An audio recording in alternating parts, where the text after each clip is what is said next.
Meu nome é Fernando, eu estou na 30ª Bienal de São Paulo, aqui sentado, prestes a conversar um pouco com a Kátia Maciel. Meu trabalho é uma instalação chamada Papel de Parede. Ela tenta acomodar 8 trabalhos, séries de trabalhos que eu todas elas considero trabalhos que estão acontecendo e que vão continuar acontecendo no decorrer de algum tempo, no futuro de alguns anos. E eu tinha esse espaço desenhado para acomodar uma série de trabalho importante que chama Cortinas Franjadas, ele precisava ser amplo. E acabou que o artifício do papel de parede me deu a chance de unificar exatamente esses 8 séries de trabalho numa continuidade narrativa. É isso. Enquanto um ponto aumenta um ponto? Acho que inevitavelmente. Tem outra.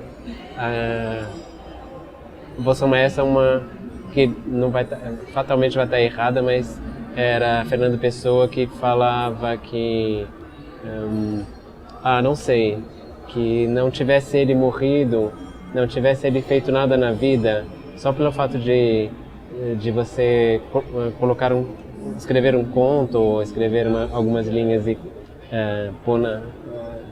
passar para baixo uma narração, já faz mais brilhante as estrelas e a razão de viver, né? Então eu acho que é isso. A cada vez que você conta um ponto das estrelas e do universo das narrativas vai crescendo, né? Vai crescendo. Eu sou fã das narrativas. Você é fã. Por isso que eu pensei nisso, porque além do conto tem o ponto. Porque na língua portuguesa o conto é a mesma raiz, né? Conto, conta. Uhum. Então eu estava pensando a questão da narrativa, do conto e do ponto, por isso eu comecei com aquela história. Então, o que você acha se o ponto traz o conto? Ou se o conto traz o ponto? Acho que é o ponto que traz o conto.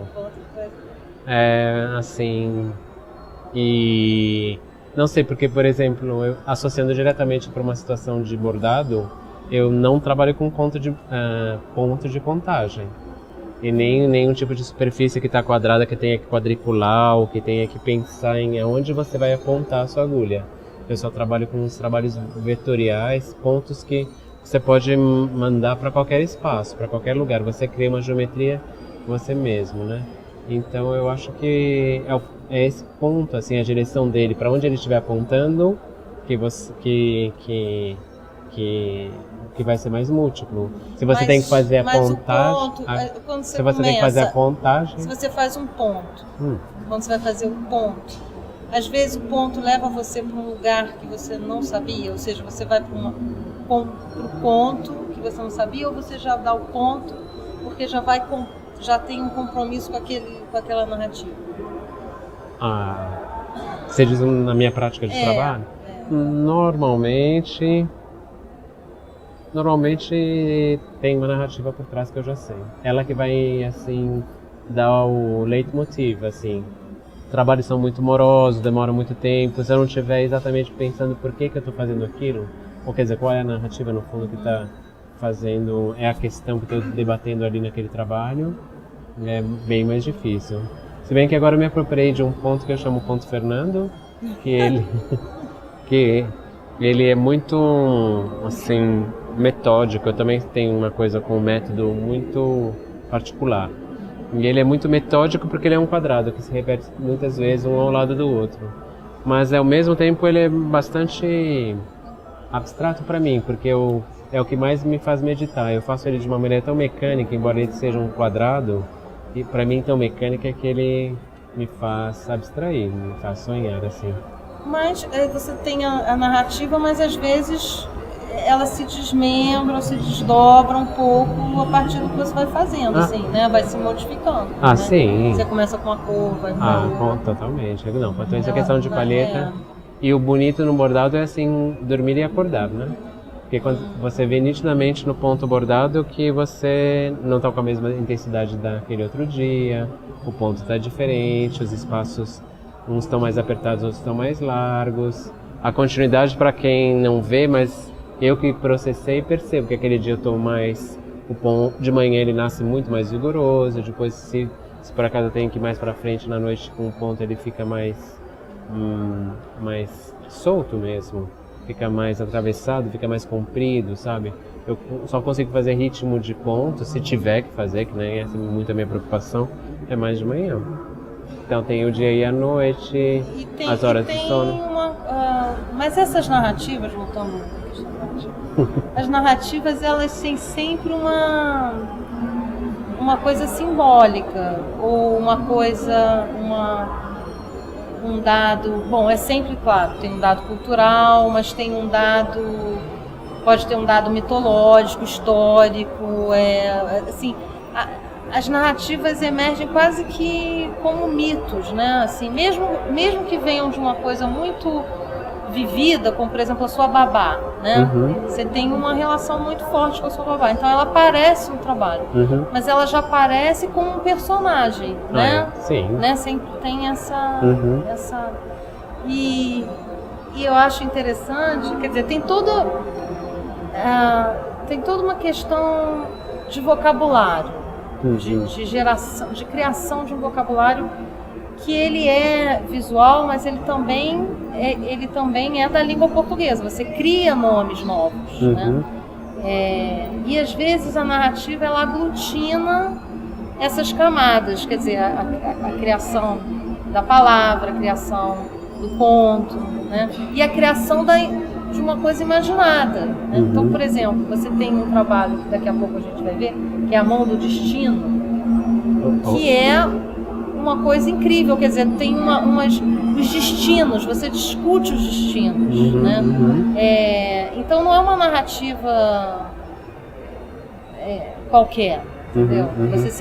Você sempre de alguma maneira você qualifica, né, essas narrativas e tem um certo humor também, né? Assim, tudo isso quando a gente for ver os trabalhos, isso aparece muito, mas eu tava... tem uma coisa traquina, né? Traquina, isso. Bem traquina. Você é muito traquina. Já eu ter tirado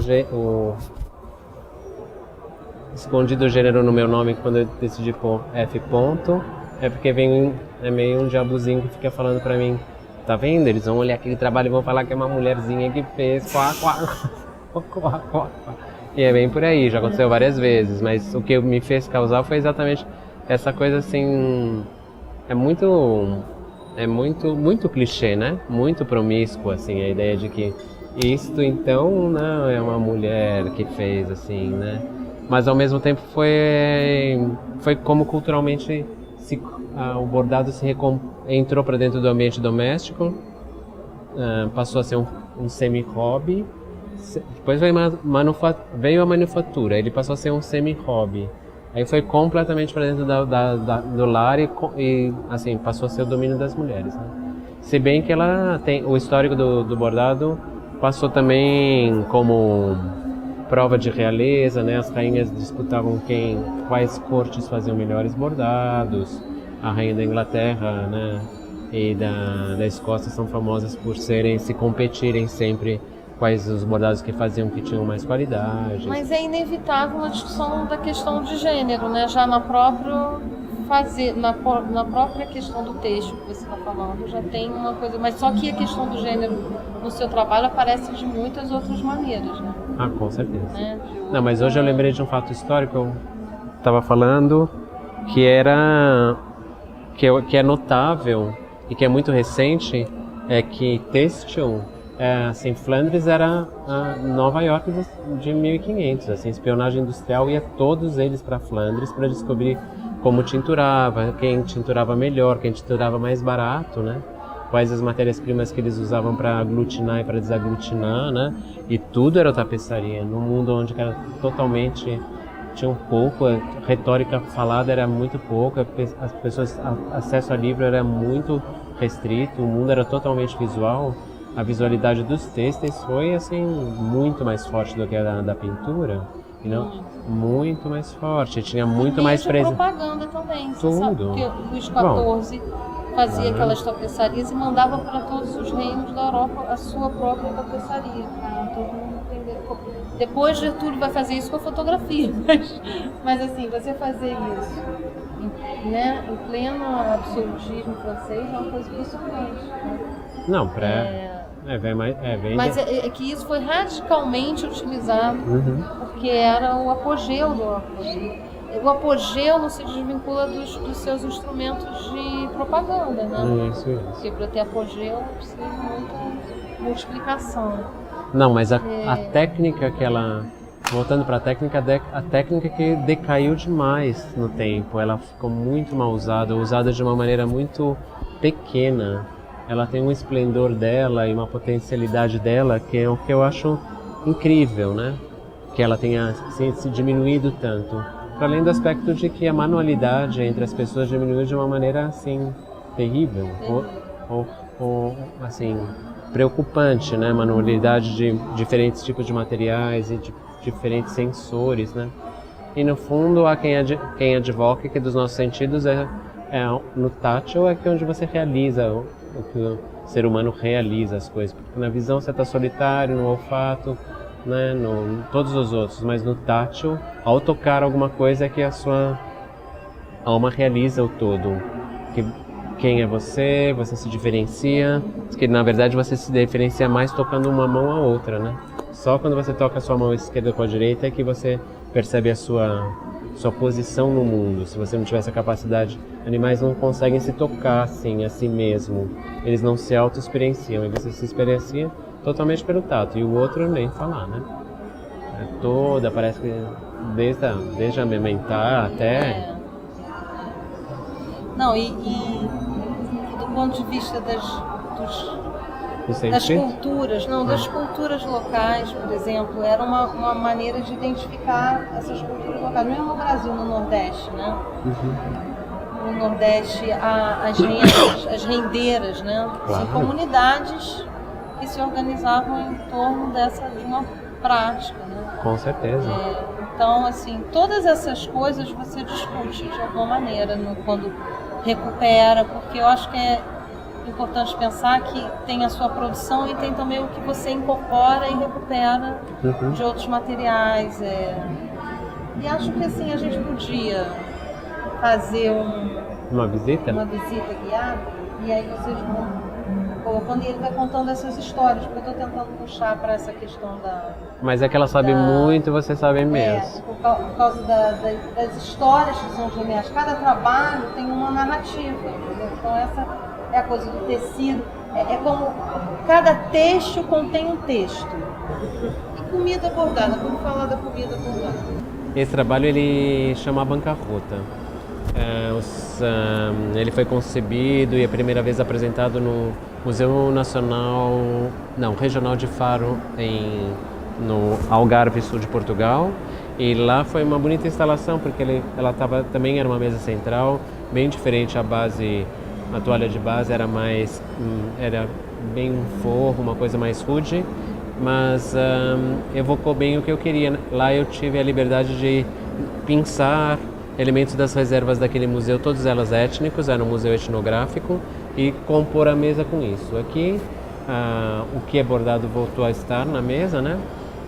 E o que eu discuto com o trabalho é falências, por isso a bancarrota, né? Falências contemporâneas, seja a própria falência do sistema econômico seria o mais amplo de tudo, né?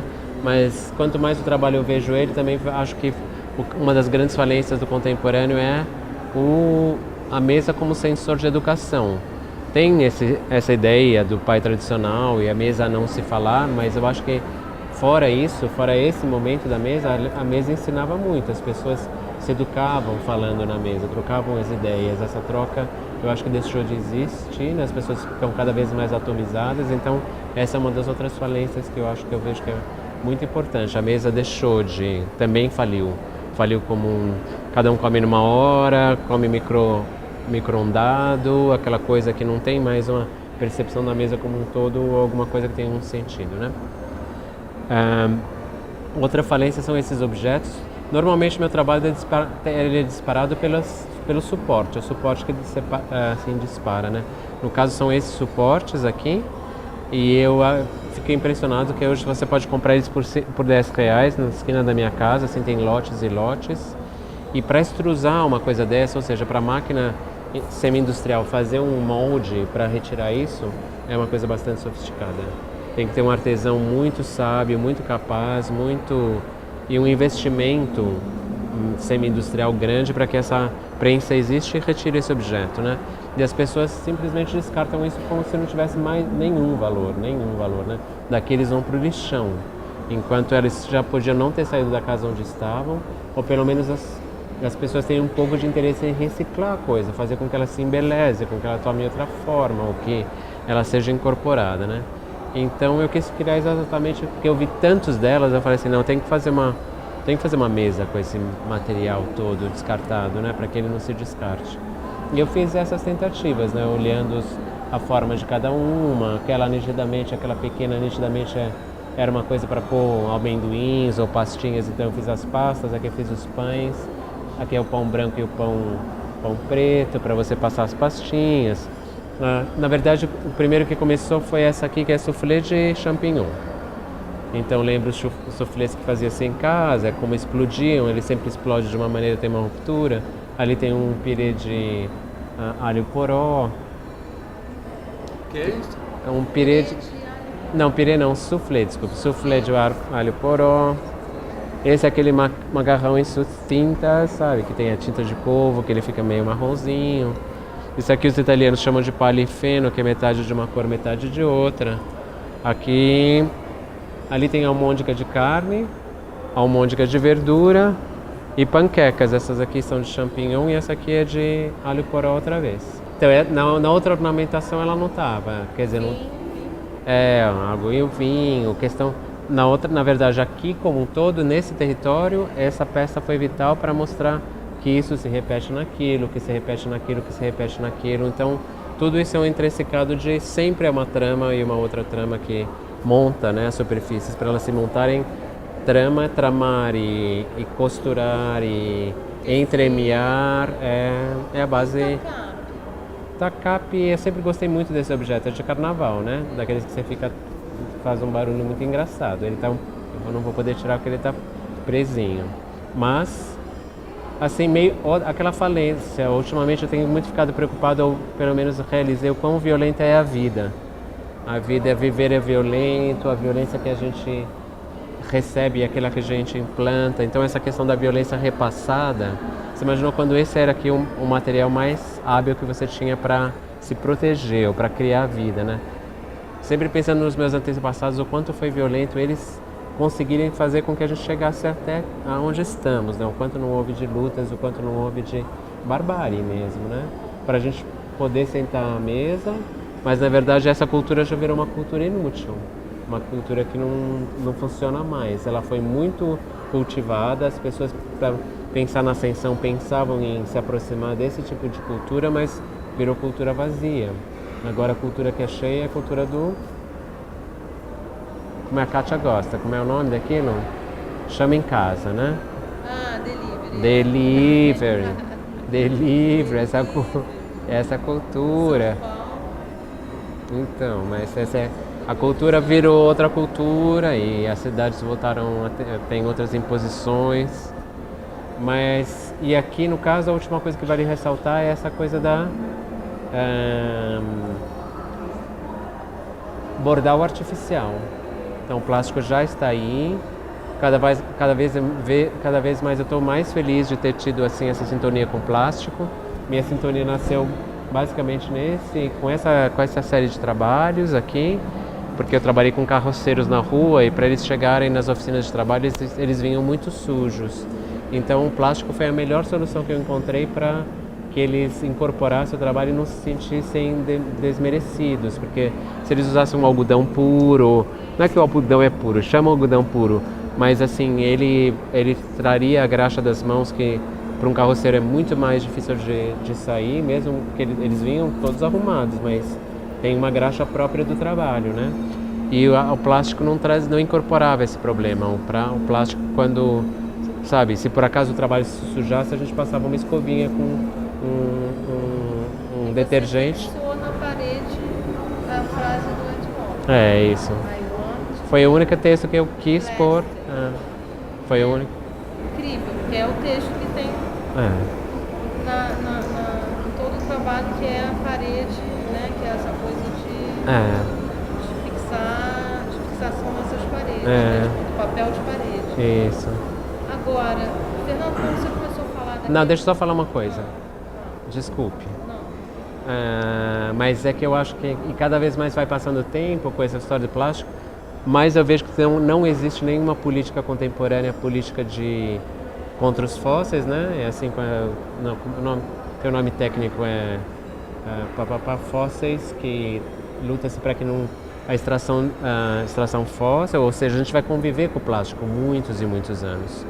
E é melhor a gente ornamentá-lo do que jogá-lo no mar para que ele se acumule ali, né? Que é o que mais tem acontecido. As pessoas acham que dejetar já está valendo a pena, mas não está valendo a pena, ele está voltando, ele voltará sempre cada vez mais danificado, mais destroçado, e hoje em dia ele está se incorporando na alimentação dos peixes, né? Então, os peixes, os animais morrem porque tem dieta de plástico por causa que plástico virou dejeto. Então é melhor tomá-lo como uma coisa boa, e fizemos isso, agora é melhor adorná-lo, é melhor usá-lo. Desculpe, era isso que eu queria falar.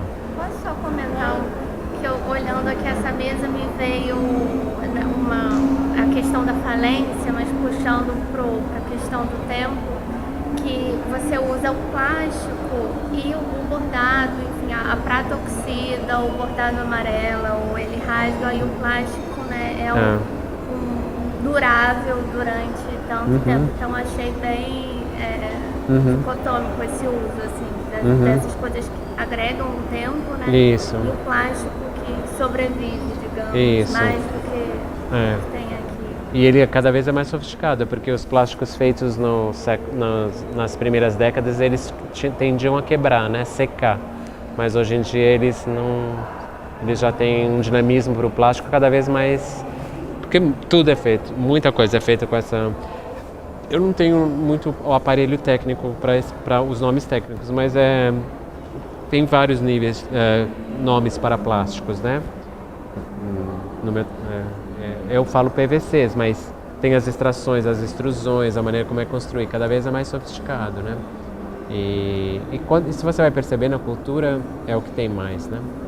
E aí, para finalizar, isso aqui é um têxtil roto, essa questão do roto que eu também acho muito bonito no têxtil. Tento sempre colocar para frente, mostrar a importância de cozer de novo, remendar, né? Remendar eu acho uma palavra muito importante. Cozer já é importante, mas remendar tem uma outra que não é bem um remendo, mas é eu não vou lembrar o nome agora, mas é um nome lindo. E serzir. E serzir, na verdade, é só um caminho de bordado, é uma maneira... horizonte. Então, e aí tá ainda mais invisível, né? Fernando, você começou a falar daquele trabalho pela questão do plástico, mas tem uma questão bastante importante, já que o seu trabalho lida diretamente também com a questão do gênero. Sim. Com esse vocábulo que você criou dos homens viados. Isso. Que, na verdade, ali funciona, você agrega a essa sua noção personagens da nossa história. Isso, né? isso. E que aí traz um repertório de narrativas impressionantes. Eu diria que você podia falar um pouco Claro. não necessariamente de todos, mas de alguns deles. Não, claro. Olha, uma outra série que a gente vai visitar já trabalhava com a ideia de joalheria. Eu sou muito, no fundo, eu acho que eu discuto bastante questões de masculinidade. O ano passado eu também produzi com um amigo muito querido, José Gatti, uma antologia sobre teorias de masculinidade, artigos muito interessantes que falam sobre teoria crítica e artes, inclusive, né? Mas uma das coisas que eu acho que a masculinidade, os homens perderam muito a possibilidade na cultura de usar acessórios. Eu mesmo gostaria de ser um pouco mais bombadão, assim, assim, um pouco mais carregado. Mas como eu tenho uma vida civil muito complicada, também optei por ser mais neutro, né? Vejo muitos homens que são neutros que...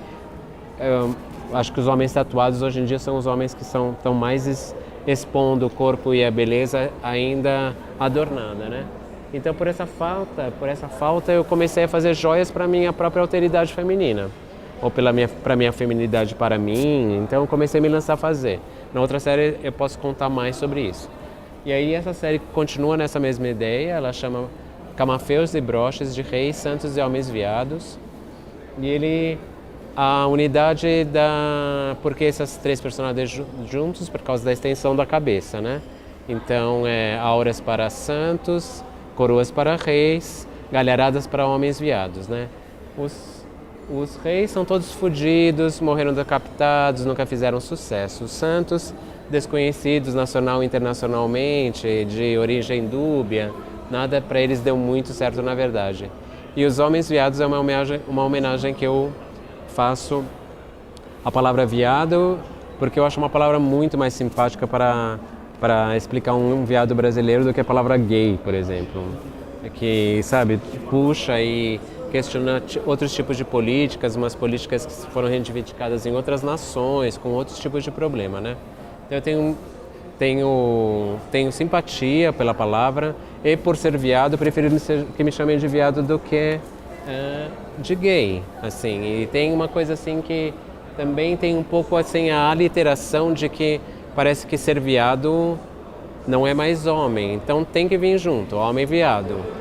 Assim, ele é homem e é viado, então chama homem viado. E a questão da galharada, que eu acho que também é bem interessante, que ao ter que usar esse pivô visual de fazer a galharada, eu pesquisei um pouco os ícones celtas, e nos celtas tem uma grande diferença. Tem dois tipos de deuses que são adorados, os de cornos e os de galharada. Os de cornos, eles são... A devoção que tem é para aqueles que querem fazer a pilhéria, e a pilhéria dos outros e a matança dos outros. Enquanto o que tem as galharadas, os devotos deles são para aqueles que querem riqueza, prosperidade, fertilidade e ambientes benfazejos. O que caracteriza um bom viado, né, meu gente? Virilidade, benfazejo, boas intenções, eu acho que acertava em cheio. E é isso, mas aí já tinha muito claro essa minha afeição do plástico, porque eu acho que é uma superfície dura, o bordado responde a uma superfície dura de uma maneira muito direta, que essa que eu acho que é a grande diferença também. Porque enquanto você está trabalhando um material com que você tem que ter toda a delicadeza, e o material baba, ele se desmonta em si mesmo, eu não tenho simpatia por aquela trava redonda para que você tem que esticar o bordado para fazer. Eu não gosto, nunca gostei. Eu prefiro lidar com o babado do tecido ao bordá-lo, embora nos que eu tenho que fazer assim. Mas o plástico não oferece, ele oferece resistência, então o bordado nasce meio que automaticamente. E aí tem vários. E os homens, a Kátia estava falando das homenagens, os homens viados eu homenageei os estados do Brasil.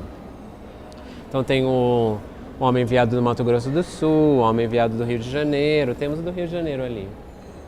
E aí na primeira exposição que até a Kátia foi curadora, para não ter que passar nenhum dissabor daquele tipo de pessoa bastante irônica e estúpida de falar, mas será que ele tem alguma coisa a ver com isso? Aí eu fiz o meu autorretrato, que é o homem enviado de São Paulo, que é aquele ali que está lá embaixo. Então assim tem a minha assinatura, é a minha própria figura, ela é bordada, e tem isso que a Kátia fala, que eu vou forjando as narrativas, né?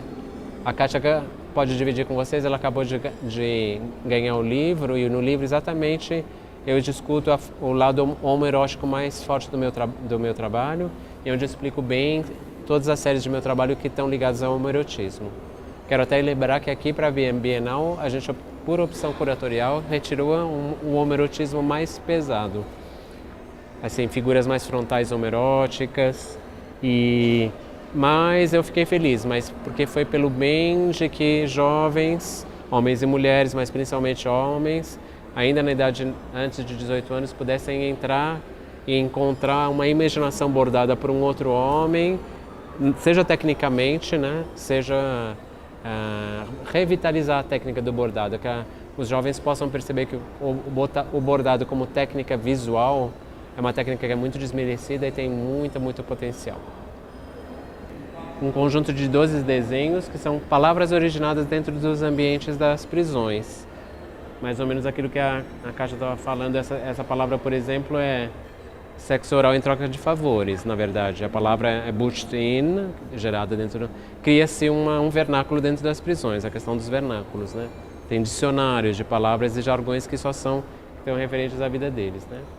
E outra vez, assim, como incorporar aqui no caso, eu tenho poucos até, mas eu também faço bastante exercícios de bordado em cima do papel. Você prepara o papel, ele recebe uma camada de tecido por trás e você pode bordá-lo porque a máquina de costura não vai puxar e aí a linha, né?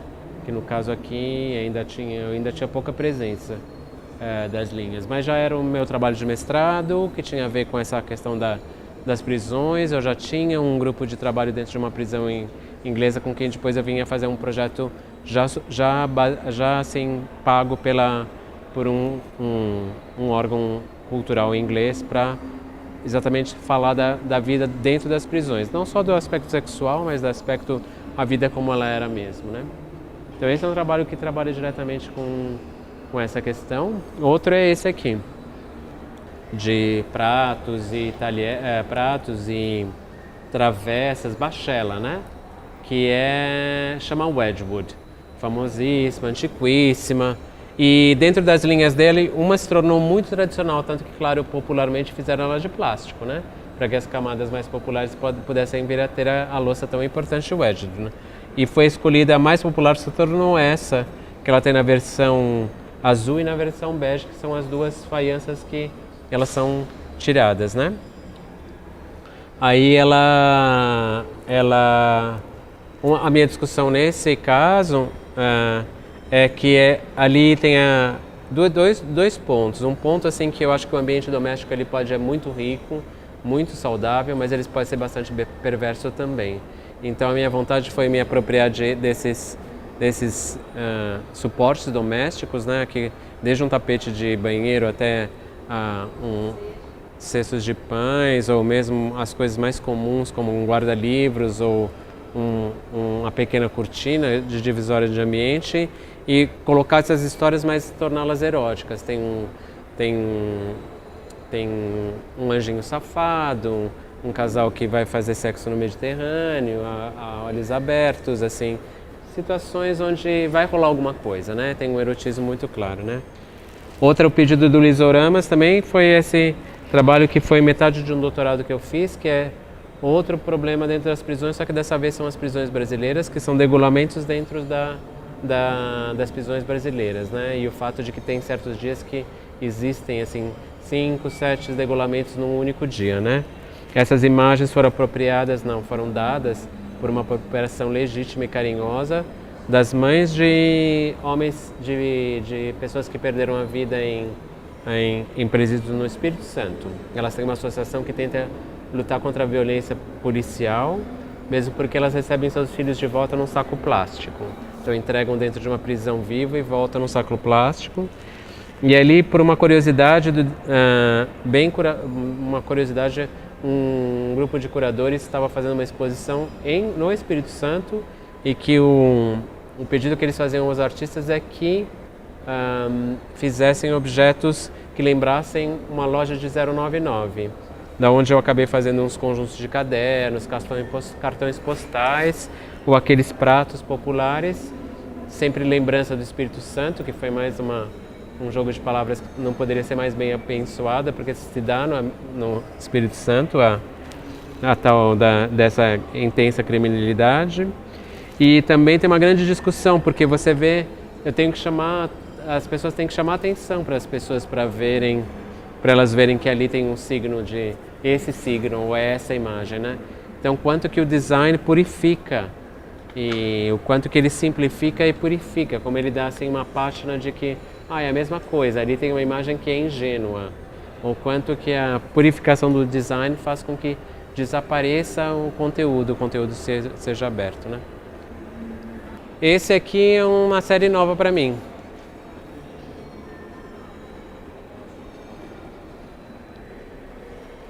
Até a Kátia não sabe o que é isso. Essa série, ela tá aqui para evocar a ideia de as emoções que nós temos em relação aos tecidos. Eu acho que mais e mais a gente esquece o quanto que a gente é ligado aos tecidos, né? A gente é coberto, nasce coberto, o tecido participa.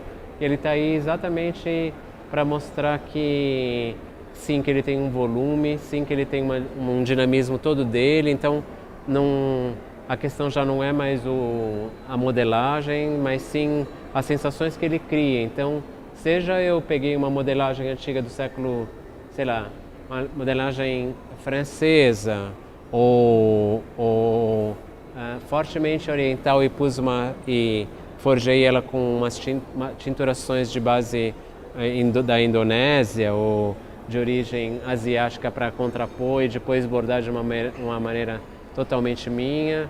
Seja fiz vários tipos de tintura isolando pedaços e partes, seja construir uns outros materiais com plásticos bem contemporâneos e padronagens antigas para fazer um abismo entre as duas montagens, seja trouxe um presente que é uma capa de maracatu para você ver como assim o empenho local é capaz de fazer uma coisa tão maravilhosa e tão intensa e a partir de um saco de estopa e como essas coisas elas se comunicam uma com as outras e como elas despertam sensações simplesmente, elas estão ali para despertar e para as pessoas terem possibilidade de tocar. As pessoas não são convidadas exatamente a tocar, mas todo vigilante e o educativo é assim induzido a que a pessoa não tem que falar, não toca! Não, só pode tocar e pode sentir. Se ela tem a vontade, é porque ela não conseguiu inibir e ela está aí para isso. Né? Todas diferentes dessa, que essa aqui sim é uma série que chama Mandalas Disfuncionais. É uma mamãe maluca que tenta provar para si mesma, sim, que eu vou conseguir bordar, mas ela era muito disfuncional, ela não conseguia. Então ela cria uma mandala que não funciona, teve que arranjar um outro tipo de tecido para juntar as duas. E acabou fazendo uma discussão também de múltiplas camadas, mas o que é mais interessante, que eu sempre faço ver, é que esse é o tecido mais barato que você pode comprar, uma toalha mais barata que você pode comprar no mercado em São Paulo, num bairro que chama Brás. Custa, sei lá, R$5 ou menos que R$5, uma redonda de 1,50 m assim. Só que nossos pássaros não precisam disso. E nossas terras não têm tulipas. Então, para você ver que as migrações do padronagem chegou para o popular, mais barato nosso, vir a ter que conviver com uma paisagem que, na verdade, não tem a ver não retrata o que as nossas paisagens têm a ver, né? Tem umas dessas, de todas elas que chegaram até agora, isso aqui só tem vida há poucos dias, né? Essa teve uma história incrível, realmente incrível, porque essa aqui e essa aqui era um conjunto que pertenceu à minha mãe.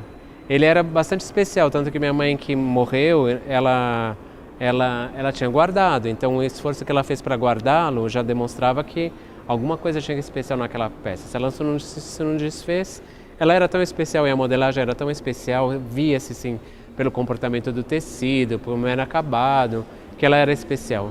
Eu tentei chegar no museu, né?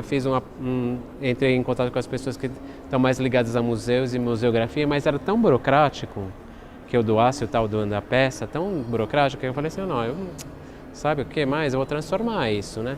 Eu já estava trabalhando com tinturas sobre outros materiais, falei, eu vou tinturar e forçar isso aqui, né? Nasceu essa peça, eu bordei, inscrevi, né? Provavelmente também achei ela muito incrível, até pus uns canotilhos para ela ressoar junto com aquela peça, para eles terem uma comunicação, mesmo que tivesse escondido.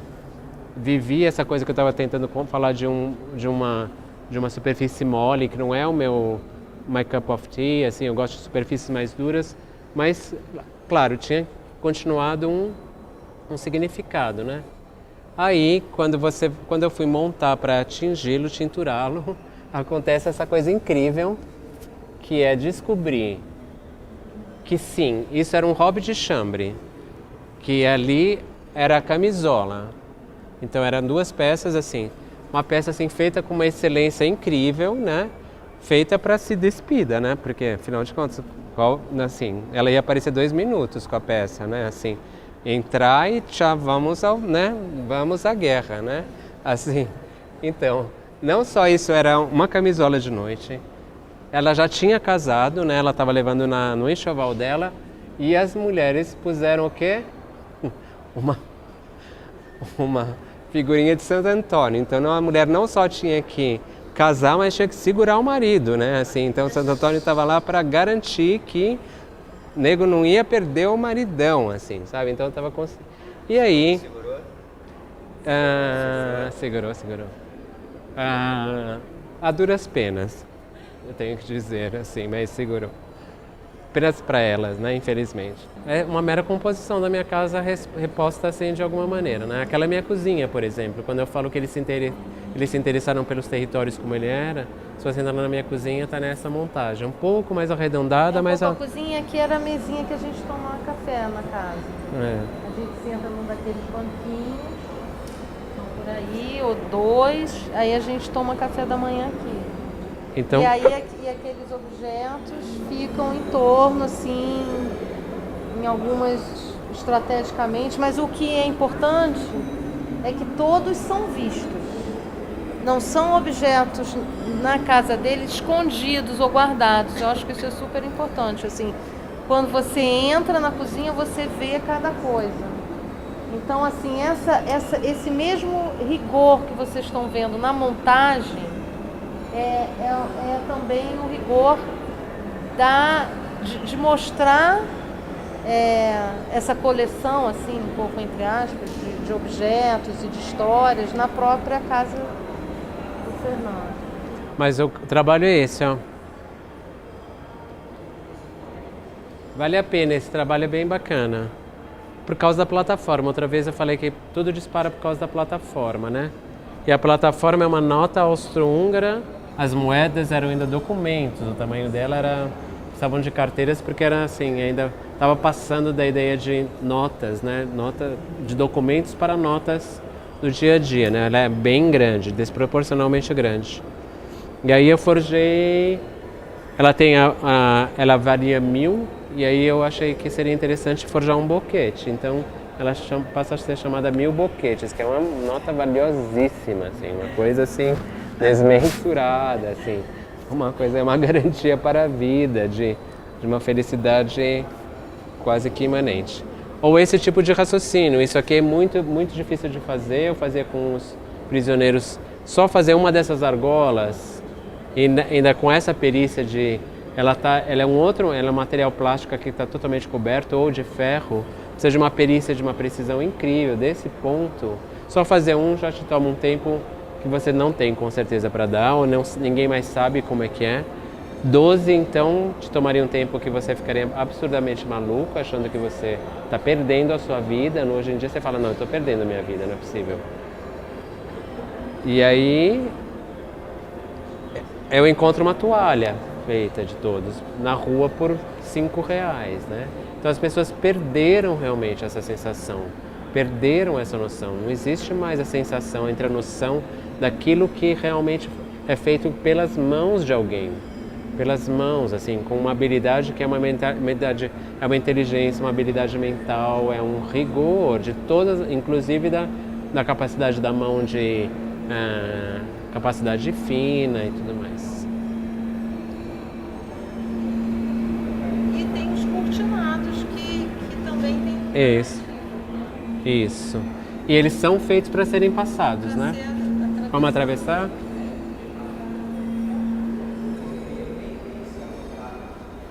Essa outra. Vamos.